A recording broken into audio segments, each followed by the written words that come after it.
미술관에 간 만두, 교양 있게 그림을 감상하던 도중 이런 문구가 눈에 띕니다. 개비싼 돈을 주고 대체 누가 왜 그림 같은 것을 사는 걸까 생각하는 순간 떠오르는 얼마 전에 본 뉴스. 고 이건희 회장님은 미술품을 2만여 점이나 개인 소장하셨다죠. 지금은 기증된 이 미술품들의 시가는 무려 10조 원에 이른다는데요. 생각해보면 드라마에 나오는 재벌 사모님들은 죄다 갤러리 같은 걸 운영하고 있기도 하고, 부자들은 이런 미술품 경매에도 참석한다는 이야기를 어디서 들은 것 같기도 합니다. 700~800년 전에도 요즘 부자들 이상으로 예술의 진심이었던 근본 중의 근본인 재벌이 있었습니다. 르네상스를 선도했다고도 볼 수 있는 이탈리아의 메디치 가문, 여러분들도 들어보셨을 것 같은데요. 아마도 교과서나 아니면 여기서 문화예술계를 찢어버린 재벌 메디치, 그 집안에 대한 교양만두 시작합니다.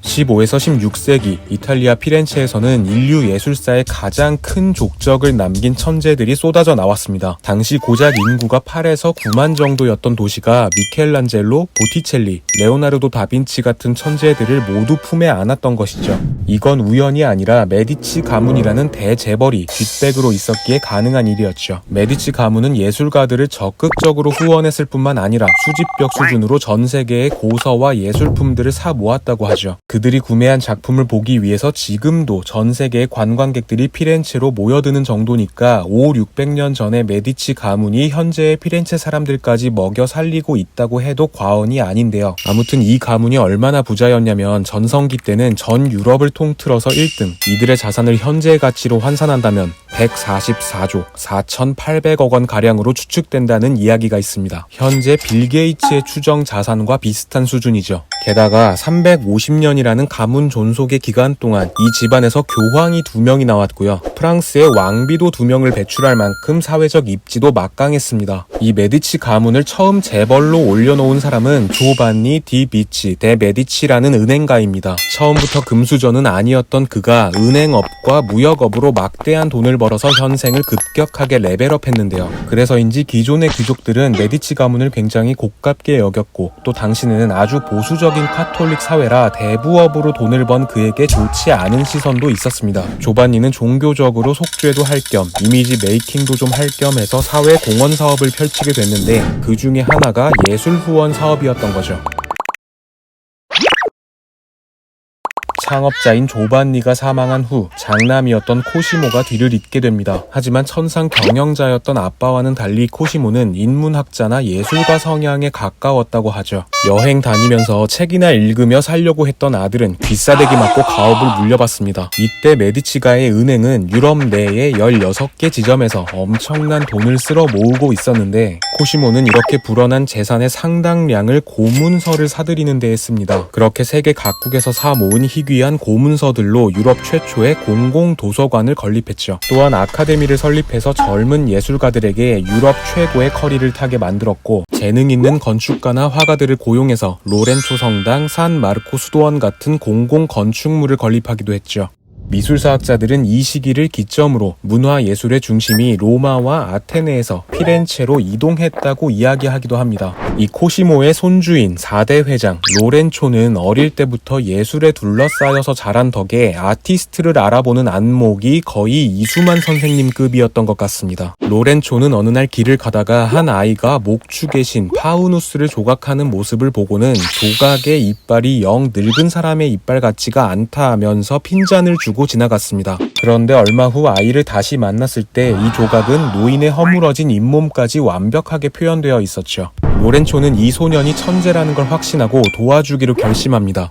그래서 이런 명함을 집으로 데리고 와서 예술 교육을 받게 하죠. 이 아이가 바로 예술가들의 예술가 미켈란젤로입니다. 그런데 비슷한 시기에 레오나르도 다빈치도 로렌초의 후원을 받았습니다. 하지만 다빈치 말년의 한 노트에는 이런 문구가 적혀 있었다고 하죠. 억하심정이 있어 보이죠?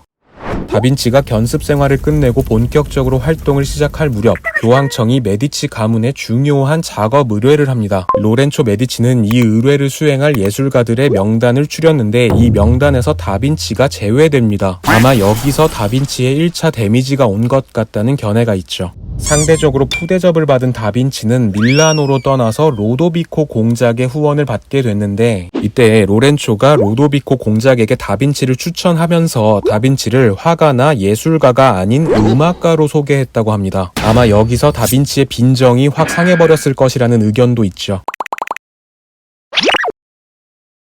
중세 디저트 편에 등장했던 프랑스의 마카롱을 가져왔던 이 왕비 기억하시나요? 카테리나 데 메디치, 이분도 메디치가의 일원입니다. 프랑스 이름으로 카트린이라고 알려져 있죠. 문화적으로 힙한 집안 출신답게 카트린은 그 시절의 거의 모든 트렌드를 주도했습니다.